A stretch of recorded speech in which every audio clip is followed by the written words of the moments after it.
A lot of keyboards are pretty boring and the same, but this is the most unique keyboard I've probably used so far. I'm gonna call this the dual gasket keyboard. Dual gasket.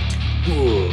Yes, 2 gaskets for the price of 1. But what's happening here is the weight block is actually movable. It's basically a gasket on top of a gasket. This helps it sound deeper, even soften the typing experience. We're gonna dissect this beautiful keyboard and see what makes it clack.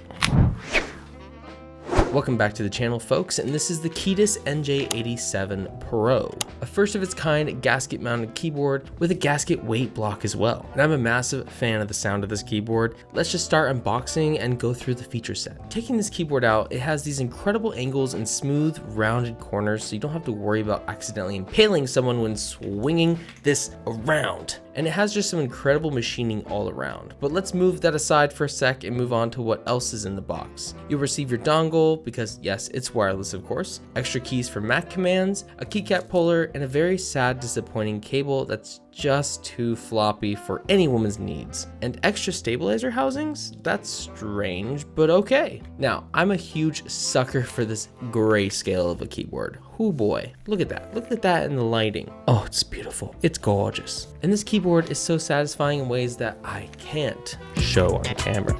Every nook, cranny, and edge has this unique machining that a lot of people can speak to as far as design goes. And it comes in apricot and in bare bones kits, so you can kind of have your own style and own look that you want to, along with 6 different switch variations. If you want to see all the different options, go in the link down in the description down below to take a look. So I asked for Box Deep C silent linear switches, but mine came with the Taro ice cream linears, with this sweet LED pipe that kind of helps carry the RGB through the keyboard switch so it looks even better and brighter, which is very apparent by this video. And I haven't used switches like that previously, but it's a huge game changer, and we'll get into that in a second. So you can choose between an FR4 plate or polycarbonate, and this is not a group buy, it is in stock. And actually, I don't think I've ever reviewed a group buy keyboard. That's kind of interesting. It has Bluetooth, 2.4 gigahertz connection, and a beautiful TKL format that just kind of feels ultra premium. There's no adjustable feet here, so you better be satisfied with the profile. I am. And it's time to check for lube in the stabilizers. And wait, there is no lube here. How do they make it sound so good?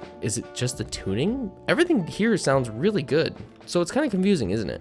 The keycaps are equally well made as well, with a double shot PBT and an RGB shine through, though the characters are on the side, and I'm not the biggest fan of that, because any RGB pattern I have to wait for to see the character if I happen to need to look. I typically type looking down, but occasionally I'll have to look down for numbers when I'm typing one-handed, and side characters just don't do it for me. That being said, it really has a nice color pattern with this gradient gray, like I said before. Oh, look at that. Look at that. It just looks like a light on it, but it's not. It's the color. So finally, it's time to open it up.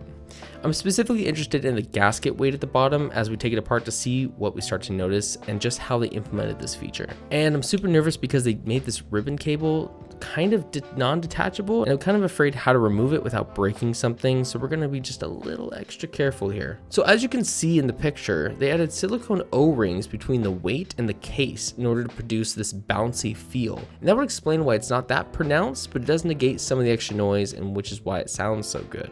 There are also 2 layers of foam at the bottom in between the plate and the PCB, and the polycarbonate plate helps a lot here too. Last feature here to discuss is the RGB, and it's completely customizable. Everything from the side and top down, and these switches and keycaps, they really do shine through and make it look great. I'm sure that piping in the RGB switch helps a lot too. So the switches, let's get into the switches now. They have an operating force of 37 grams, which is, to me, a perfect feel. I really like the lighter end switches. And they also have palm housing and stem, so let's give it a quick listen with this keyboard overall.